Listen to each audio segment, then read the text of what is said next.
먼저 감상하시도록 하겠습니다.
잘 감상하셨어요?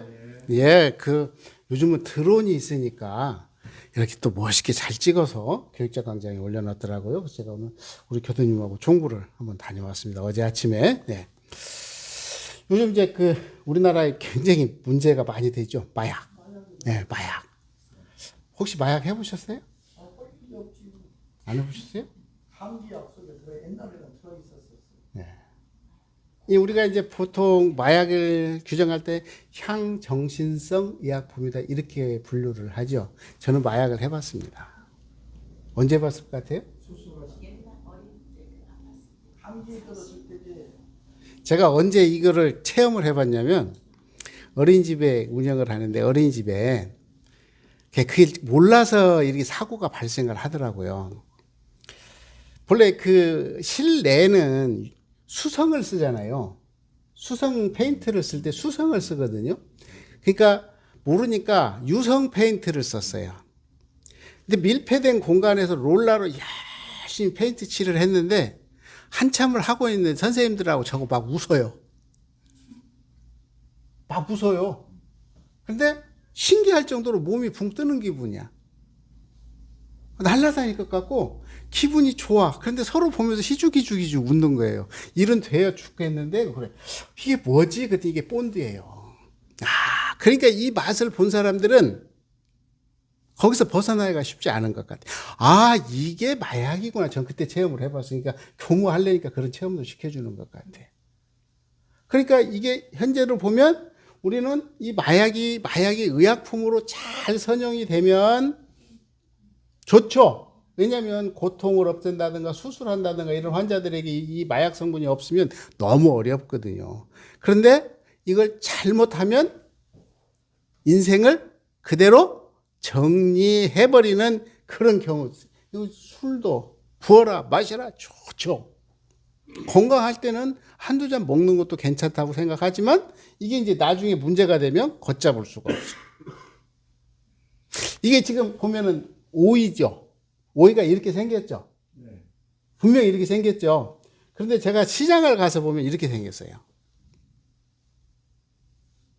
이 오이하고 아까 보여준 오이하고 무슨 차이가 있는지 아세요? 각각 가는 저대로 지멋대로 하는 있고. 네. 나는 이제 뭐 약품 처리를 했던가 상품만 만들기 위해서 그러니까 딱 보면 호박은 반듯하게 만들기 위해서 비닐을 씌우잖아요. 근데 제가 이거 농장을 보고 깜짝 놀랐습니다. 이렇게 오이 농사를 짓는 집은요, 골이 넓어요. 아주 넓습니다, 골이. 근데 왜 이렇게 넓은가 그랬더니 이 오이를 키우는데 비법이 있더라고요. 어떻게 키우는가 그랬더니 물을 여기다가 흠뻑 주어가지고 물을 흠뻑 주어서 오이를 딱 생산하고 나면 물을 딱 끊어버려요. 그래서 물을 딱 끊어서 안 죽을 만큼만 말리더라고요, 이게. 그러고 나서 물을 쫙 주면 같이 똑같은 속도로 꽃도 피고 이 싱싱함이 유지가 돼요. 그런 상태에서 이분들의 그림을 보면 있죠. 이제 여기는 다른 그림인데 이게 가지를 그대로 놔두면 영양분이 흩어진대요. 그래서 몇 개를 생산해야겠다고 하면 나머지 꽃을 다 따버립니다. 얼마나 손이 많이 가는지 알겠죠. 우리는 그냥 아삭한 맛에 먹기만 하면 되는데 이분들은 그렇게 하더라고. 그래서 한 나무에서 몇 개를 10개 하겠다라고 하는 계산을 딱 해서 물을 쫙 주면 이렇게 반듯하게 짧은 시간에 오이가 열어서 출하를 하는 것을 보았습니다. 그러니까 이걸 제가 이렇게 설명을 드리는 이유는 뭐냐면 이 오이도 아까처럼 맛있는 오이를 생산하려면 뭐가 있었냐면 경계라는 게 있었어요. 그렇죠?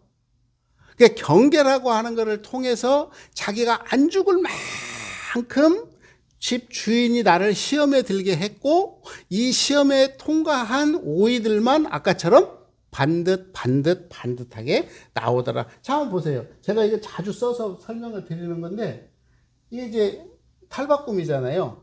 근데 한번 생각을 해보세요. 이 애벌레에서 이렇게 성충이 커지려면 이거 나오는데 고통이 있을까요? 없을까요? 고통이 있죠. 어마어마. 그러니까 파브로의 일기에서도 이야기가 나오잖아요. 뉘에코치가 안에서 몸부림을 치니까 그 입구를 어떻게 칼로 잘라주니까 그 나중에 그 곤충이 살아요? 죽어요? 죽어요. 그런데 그 살으려면 어떻게 되냐면 그 안에서 이 애벌레가 몸부림을 치는 거예요. 몸부림을 치면서 결국은 그들이 날개에 필요한 근육이 생기고 그리고 이 깃털에 묻어있던 물이 다 마른대요. 그래서 아주 바늘구멍만한 그 작은 구멍을 빠져나오면서 결국은 뭐가 되냐면 이런 벌레가 된대요. 그러니까 우리의 삶이라고 하는 것이 오늘의 풍요로움이라고 하는 것은 그냥 하늘에서 뚝 떨어진 게 아니라는 거죠. 뭐를 통해서 극복했다고요? 경계를 통해서 그러니까 여러분은 어떤 이유에서든 간에 지금 이 자리에 계신다고 하는 것은 인생에 성공하신 겁니다. 이건 자신 있게 말씀하셔도 돼요. 뭐라고요? 인생에 성공하신 거예요.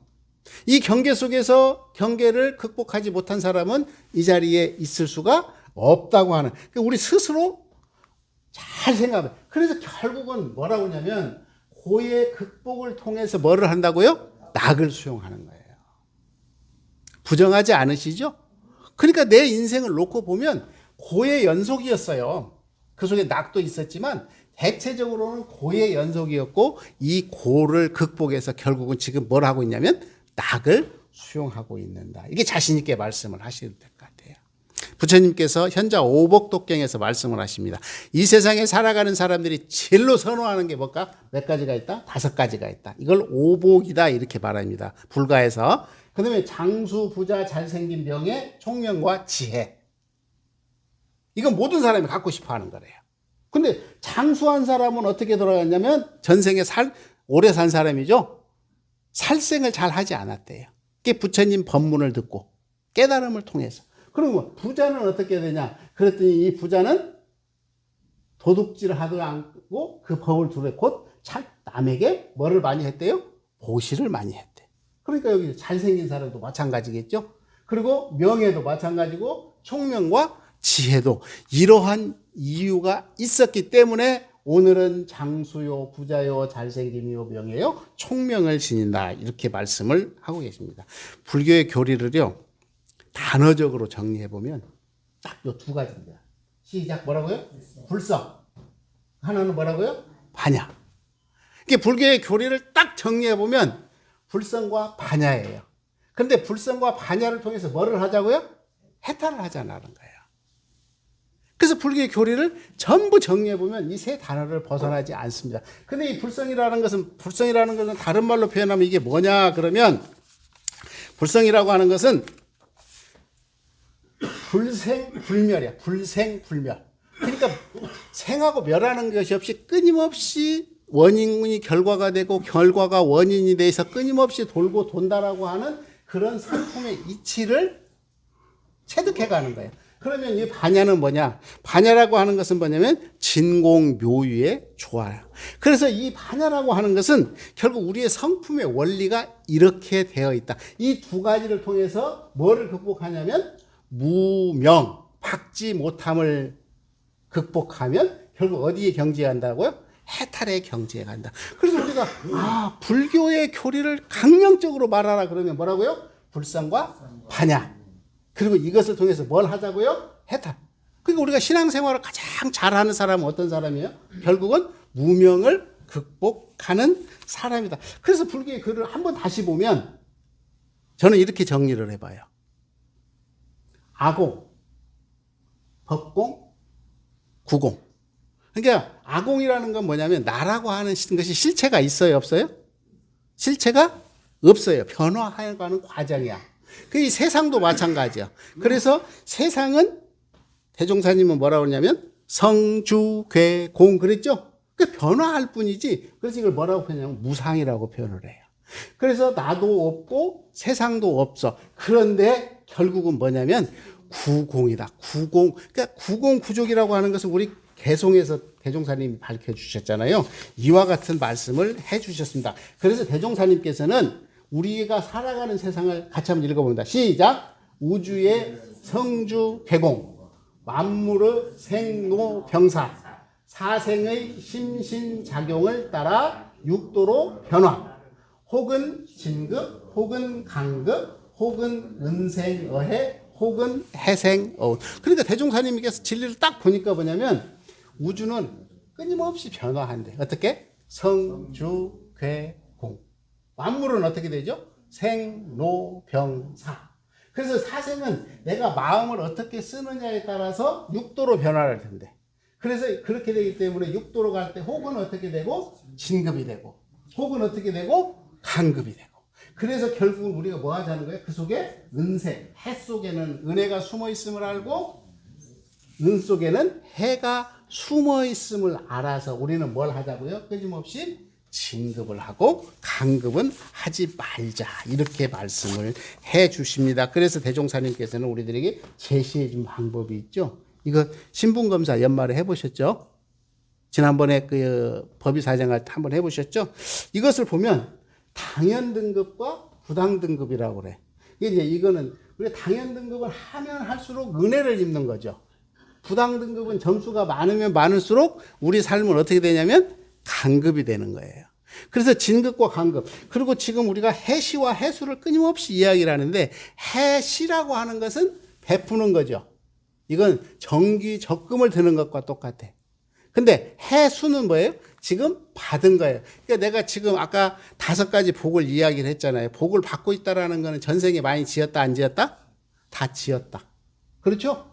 그런데 이걸 다 써버리면은 내 생에는 어떻게 될까요? 박복해지겠죠. 그래서 이제 이것을 우리가 저축을 해야 된다. 그래서 가만히 보면요. 고락의 본문을 보면 제가 이제 이건 우리 신앙인들을 보면 특신급 있고 상전급 있고 항마가 있고 출가해가 있잖아요. 이 특신급의 특징은 뭐냐면 종교 생활을 통해서 내가 잘 돼야만 돼. 잘 안 되면 신심이 떨어져. 요 등급을 뭐라 하냐면 우리 특신급이다 이렇게 말해요. 근데 항마이가 되면 뭐냐? 이제 고도 수용하고 낙도 수용해. 그래서 고가 들어오면 내가 잘해서 했는가 보다. 그런데 안 좋은 일이 생기면 어떻게 생각하냐면 이제 나를 시험에 들게 해서 진급시키려고 하는구나. 이 정도 수준이 올라. 그런데 이 출가해가 되면 이 고락을 초월해버려. 그래서 참회문에 보면 진대지가 이 도량이요 진대지가 이 정토라 그랬거든요. 그러니까 우리가 천당과 지옥이 다른 세상에 있는 줄 알았더니 여기가 바로 천당이고 여기가 지옥이더라. 이런 이야기입니다. 어저께 제가 격구 그 법의사정을 다녀왔어요. 근데 이제 격구 법의사정을 교무들이 참석을 해야 하는 이유가 뭐냐면 항마를 저희가 올리면 사정을 합니다. 지구장분들이 사정을 하는데 단장들이에요. 총부에서도 참석을 하시고 그러면 정량평가와 정성평가가 있어요. 그러니까 정량평가라는 거는 뭐냐면 일기도 잘하고 이런 걸 잘 해서 결함이 있는가 없는가를 점검합니다. 그 다음에 한 가지는 뭐냐면 정성평가라는 게 있어요. 그분이 얼마만큼 신앙생활에 정성을 다하느냐 이런 평가를 하거든요. 이제 선타원님 차례가 돼서 제가 정성평가에 대한 교무의 입장을 내놔라 그러더라고요. 그래서 제가 그런 이야기를 했습니다. 우리 선타원님은 정말 그 강고한 속에서 신앙으로 극복한 대표적인 분이시다. 그래서 정말 그 어려운 시기를 결국 신앙으로 극복한 대표적인 분이어서 저는 강력하게 추천을 합니다. 이렇게 말씀을 드렸어요. 근데 그건 제가 추천하는 거고, 이제 평가하시는 분들은 또 달라요. 그러니까 요즘 만장일치가 돼야 되는 그런 차원이 있어서 요즘은 좀 많이 어려워졌어요. 그래서 이제 제가 그런 말을 하고 돌아오면서 우리 선타원님을 가만히 제가 여기 계시니까 그냥 말씀을 솔직히 드릴게. 우리 교도님들이 선타원님을 무서워해. 왜 무서운지 아세요? 신앙에 대한 너무 바른 소리를 잘하셔. 이게 준비가 되어 있는 사람한테는 나에게 지적을 해주면 감사한데 준비가 안 된 사람들한테는 강요가 되더라고요. 그러면 어떻게 되냐면 두 번, 세 번 만나면 피해. 이건 참 아까 우리가 고와 낙을 구분하는 것도 중요하지만 이게 이제 굉장히 어려운 문제인 것 같아요. 이게 살아가다 보면 제가 왜 이걸 느끼냐면 저도 이제 이렇게 아들이 셋인데 고등학생들이 고등학생이 막둥이가 저를 가르칩니다. 아니 우리말로 어린 녀석이 뭘 안다고 가르치냐고. 그런데 오히려 그의 눈이 저보다 더 지혜로울 때가 많아요. 보면. 근데 이걸 수용하기가 쉽지는 않아요. 수용하기는 쉽지가 않아. 그래서 어른이 된다라는 거는 제가 보니까 내 마음에 드는 게 아니라 이걸 수용할 수 있는 힘을 가지느냐? 속된 말로 이야기해서 꼴을 봐줄 수 있느냐 없느냐가 굉장히 중요한 것 같아요. 그런 느낌을 받아요. 그래서 저는 아들이 셋이지만 거의 아들한테 매일 혼납니다. 그러면 제일로 듣기 싫은 소리가 뭔지 아세요? 아빠 교무잖아. 핸디캡이죠. 가자! 핸디캡입니다. 아니 아빠 교무야. 농담도. 그런데 제가 갑자기 여기서 욱 하고 올라오면 이놈 시키가. 근데 보니까 그걸 나무랄 일은 아니더라는 거예요. 시간이 지나니까 그게 자리를 잡아가는 모습이 있더라. 저는 그런 생각을 하면서 여기서 제가 이렇게 제시해 주는 것은 고해 수용이라고 하는 것은 이제 나이를 한 살씩 더 먹는다는 것은 모든 분들이 그런 것 같아요. 내가 살아보니까 이렇더라. 이거는 의미가 없는 것 같아요. 상대방이 하는 거에 대해서 내가 이제 참아줄 수 있고 수용할 수 있는 힘을 갖추는 것이 우리가 신앙의 맛이 아닌가 저는 그런 생각을 해봅니다. 그러면서 대종사님 이렇게 아까 쭉 말씀을 드렸지만 결국 우리의 삶이라고 하는 것은 그 속에 살아요. 이것을 극복해내지 않으면 낙이라고 하는 것을 우리가 어떻게 해볼 수가 없어. 그래서 대종사님의 말씀, 부처님의 말씀이 업보차별경이라는 42장경 속에 보셨죠? 불조경에 보셨죠? 거기 보면 이런 법문이 나옵니다. 같이 읽어본다. 시작. 또한 중생이 몸은 편하나 마음이 편하지 못한 보를 받는 것은 남에게 복은 지었으나 지혜는 닦지 아니하였으며 또는 중생이 마음은 편하나 몸이 편하지 못한 보를 받는 것은 해를 많이 닦았으나 복은 많이 짓지 아니하였으며. 그러면 지금 우리 나를 통해서 전생에 내가 어떻게 살았는가를 확인할 필요가 있어요. 그러면 복이 많고 지혜가 많은 것을 우리의 최상근기로 보잖아요. 복족족, 해족족. 우리 염원이거든요. 그러면 부족한 부분은 어느 생에 채워야 되냐면 지금 우리가 이걸 탓하자는 게 아니라 채워가자라는데 그 목적이 있다. 그런데 보세요. 중생이 몸과 마음이 다 편안한 보를 받는 것은 어쨌다고요? 복과 해를 아울러 닦았으며. 제가 며칠 전에 제 동기가 전화를 했어요. 근데 이제 저희 동기들도 기관에 있는 동기들은 이제 정년퇴임하고 기관에 종사하는 교무들은 법정 65세가 되면 다 퇴임을 해요. 그러니까 퇴임을 하고, 이제 현장에 있는 교무들은 아직 퇴임을 안 하는데, 무슨 낙으로 사느냐, 이런 이야기를 전화를 하다 그래서.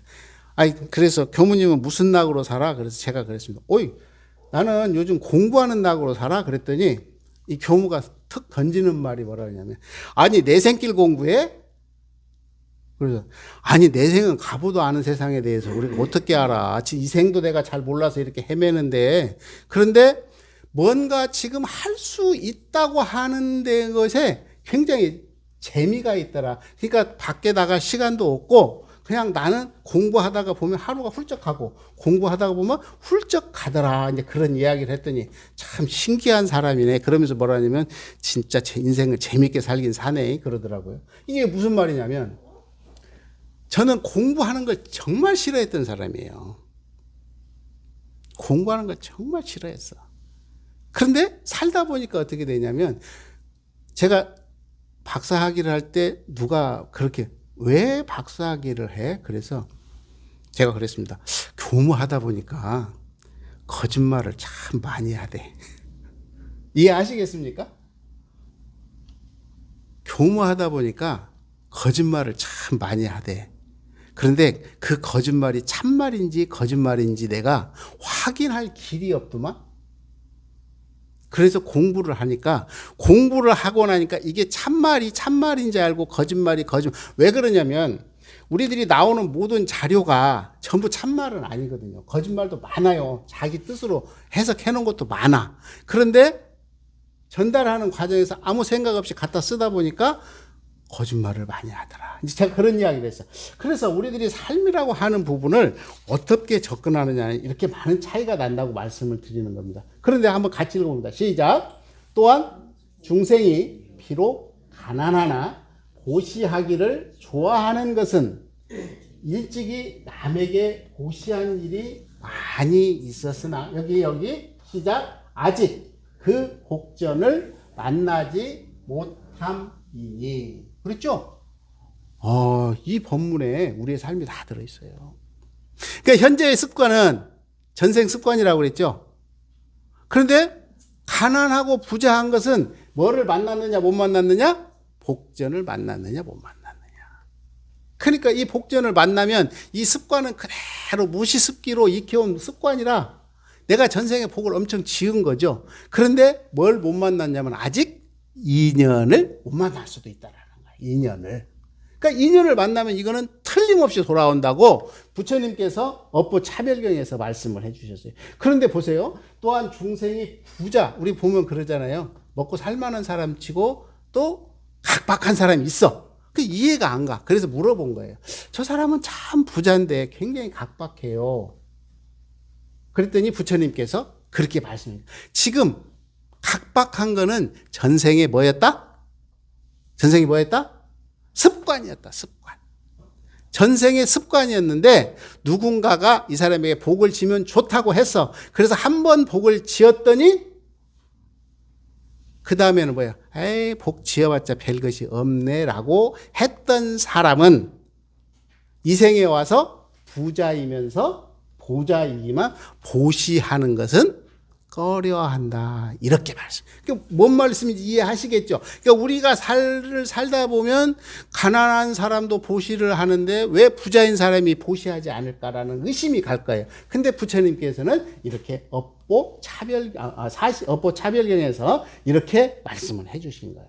그래서 중생이 부자로서 능히 보시를 좋아하는 것은 선지식을 만나 보시업을 많이 닦아보았으며 또한 중생이 가난한 이로서 아끼고 탐하여 보시할 줄 모르는 것은 선지식을 멀리하여 누가 권하는 이도 없는 고로 등이 한 번도 보시행을 행하지 아니했다. 이렇게 말씀을 해주셨습니다.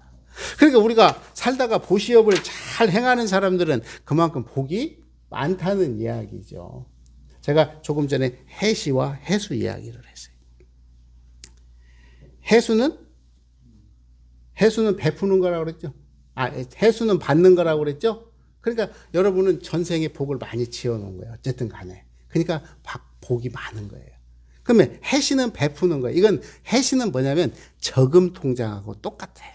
적금 드는 거예요. 적금. 그러니까 적금을 많이 들어놓은 사람은 시간이 지날수록 가슴이 뿌듯하죠.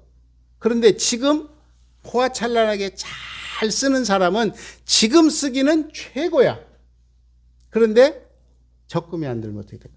저는 이제 우리나라의 요즘 그 세상 돌아가는 판도를 보면 불과 제가 봤을 때 한 10년 요 사이에 국민들 사고가 어마어마하게 바뀌었습니다. 그렇죠? 네. 왜 그럴까 그랬더니 그게 국민연금이에요. 국민연금 제도예요. 국민연금이 이렇게 세상에 드러나면서부터 옛날에는 돈을 모아서 모은 거를 파서 썼으니까 불안하니까 막 사람들이 전부 움켜 잡았어요. 이것이 무너지면 내 목숨과 같다. 그래서 이걸 다 움켜 잡았어. 그래서 막 부동산 투자나 이런 데 투자를 어마어마하게 했어. 그런데 연금 제도가 보니까 어쨌든 달에 돈이 나오는 거예요. 그러니까 보세요. 요즘 해외 여행 가는 거 한번 보세요. 어마어마해요. 어마어마해. 아무래도 녹용연금 받으니까 든든해야. 그렇죠. 예. 그러니까 매달 나오기 때문에 그 불안 심리가 사라진 것 같아. 예. 그러니까 불안 심리가 사라지면서 옛날하고는 스타일이 확 바뀌어버린 것 같아요. 그래서 이게 우리나라의 국민성을 바꾸는 결정적 원인이기도 한다, 이런 생각을 해봅니다. 제가 오늘은 고락에 대한 본문입니다. 경희편 35장 같이 한번 읽고 마치는 걸로 하겠습니다. 시작. 고락의 원인을 알지 못함이 낙을 버리고 고로 들어가는 원인이 됨을 해석하시기를, 고락의 근원을 알지 못하면 서로 부지중 낙을 취한다 할지라도 필경에는 낙을 잃고 고로 가게 되는 것이, 자 시작. 비유하면 설탕과 비상을 구분 못하는 사람이 두 가지 가운데서 부지중 설탕을 먹을 수도 있으나 여러 차례 모르고 먹는 가운데 마침내 비상을 먹게 되는 것과 같나니라. 이렇게 정산 종사님은 우리들에게 고와 낙의 의미를 정리를 해 주셨습니다. 우리들이 삶이 항상 이 낙을 수용하고 고를 벗어나는 그런 복된 삶 되시기를 염원하면서 경희편 35장의 말씀을 풀어서 올렸습니다. 감사합니다.